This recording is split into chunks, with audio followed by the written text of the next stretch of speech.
Welcome to Purposely Peaceful. I'm your host, Jessica Rivera, a licensed marriage and family therapist and a quantum hypnosis practitioner. This podcast is where real life meets inner peace.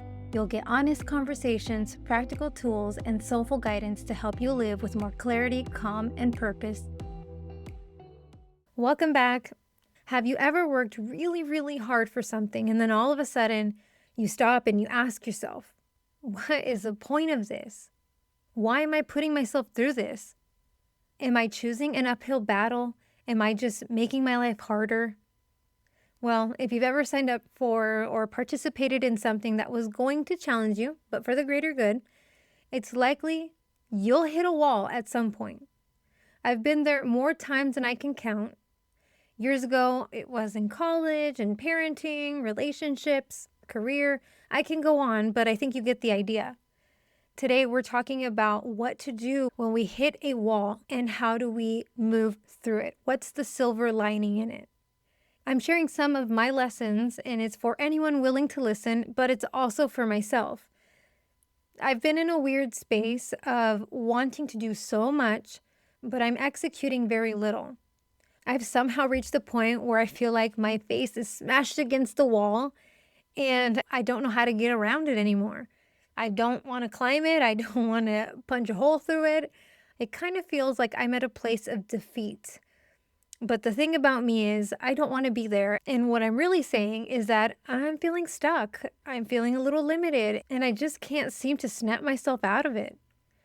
Somehow, my life is easier than it once was, but that doesn't seem to launch me in the direction that I'm trying to go. Let me explain.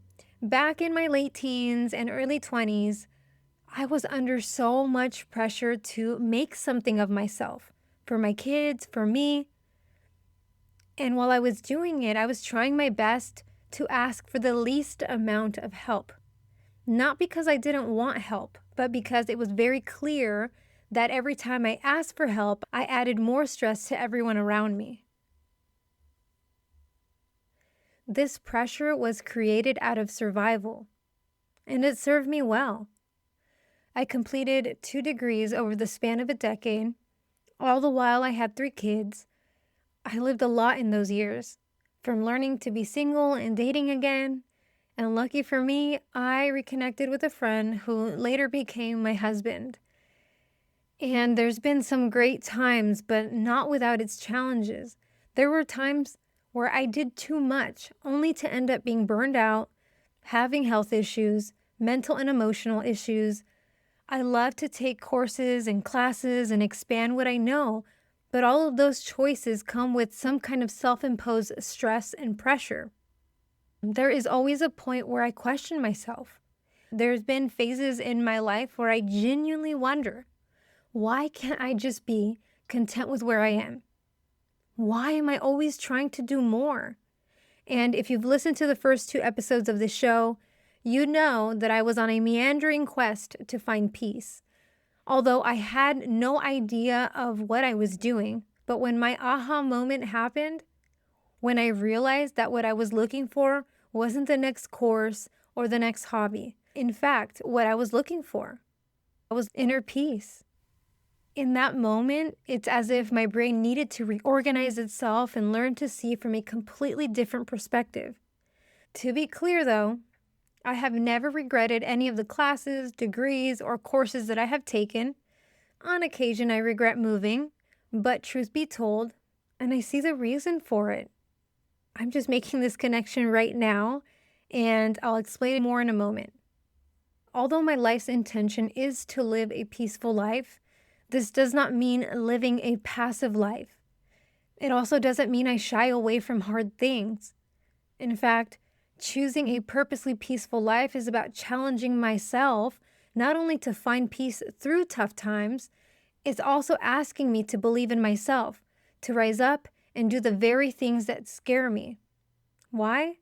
Because if I find myself experiencing fear, dread, sadness, or anything that brings me down, then the only way through it and back to peace is to face it. Yep, that means if it scares the shit out of me in a positive way for growth, then I have to do it. If I'm avoiding and dreading something, then guess what? I'll have to face it and overcome it by dealing with it head on. If sadness or any heavy emotions bring me down and I can't shake it, then I need to focus on processing and overcoming it. This is how we experience peace. We do it over and over again. Then we continue to return to peace as best as we can. And for those of you in the middle of doing something hard, something challenging, I applaud you because you're doing it. Some of you went back to school because you're ready for the next level. Some of you are going for that promotion because you're ready for the next level. Some of you are at the end of a chapter and ready to start a new one because you are ready for the next level. Some of you are trying to make your dreams come true because you are ready for the next level. That's why you're there. That's why you're in that position. And when we're at the cusp or arriving to the next level, there's one thing we all have in common. It's pressure. And I'm realizing something. Pressure doesn't always look like growth. Sometimes it looks like being stuck, tired, and questioning everything. And in my case, maybe that doesn't mean I'm off track. Maybe it means I've hit the wall before the next level. And this brings me back to something that I said earlier about pressure. It's helped me to do so much more than I ever thought I was capable of. And I think it's still here for me, just showing up differently than I'm used to. Sure, I can dwell on why I did this and why I did that. I might have moments that I wish we could move back to a place that felt so magical. But then, while I was talking earlier, it hit me like a lightning bolt that perhaps, maybe, we moved because we needed to create pressure for the next level that we're trying to get to. And it suddenly makes so much sense now. The subconscious mind is a little funny like that. It'll quietly lead us in the background and nudge us in a direction that is best for our growth, although sometimes it doesn't feel like it's what's best. And I'll be the first to admit that I do not like pressure. But if this is what the journey of inner peace is for, I guess I'm here for it. I'll leave you with this question.